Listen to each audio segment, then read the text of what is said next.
எடப்பாடி அவர்கள் வந்துட்டு தலைமை ஏற்பாரா இல்ல பாஜகவுடைய தலைமையில வந்துட்டு நானும் தலைவர் தான், நானும் ரவுடி தான், நானும் ரவுடி தான்ங்கிற மாதிரி இந்த தமிழிசை சவுந்தரராஜன் வேற நடுவில் வந்து எதையாவது வெற்றிகரமான தோல்விகரமான வெற்றி, தமிழ்நாட்டில் அந்த டேஷ் டேஷ் டேஷ் மலர்ந்தே தீரும் அப்படின்னு எல்லாம் சொன்னது இந்த அம்மா தான். ஆனால் இன்னமும் ஒன்றும் ஆக காணோம், இனிமேயும் நடக்காதுங்கிறது நல்லா தெரியும்.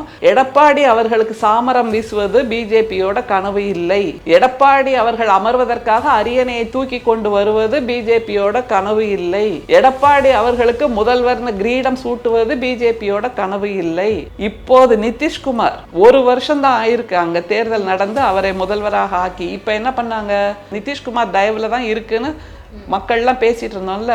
இப்ப பாருங்க, நிதிஷ்குமாரை முதல்வர் பதவியிலிருந்து இறக்கியாச்சு. நீ ஓரமா போய் எம்பி ஆகி ஓய்வு எடுப்பா, இனிமே நாங்க பாத்துக்கிறோம்னு பிஜேபியை சார்ந்தவரை அங்கே முதல்வர் ஆக்குகிறார்கள் என்றால் இதே நிலைமைதான் எடப்பாடிக்கும் வரும் அப்படிங்கிறத எல்லாரும் சொல்றோம். அவருக்கு மட்டும் புரிய மாட்டேங்குது. நம்முடைய முத்துவேல் கருணாநிதி ஸ்டாலின் அவர்கள் தான் மீண்டும் முதல்வர் ஆவார்கள். ஆனால் இவர்கள் ஒரு கனவு கண்டுட்டு இருக்காங்கல்ல, பகல் கனவு. அப்படிங்கிறப்போ நிச்சயமாக எடப்பாடி அவர்கள் தொடர முடியாது. இந்த தேர்தல் முடிஞ்ச அப்புறமே கூட அதிமுகங்கிற கட்சி இருக்குமாங்கிறதே ஒரு பெரிய கேள்விக்குறி.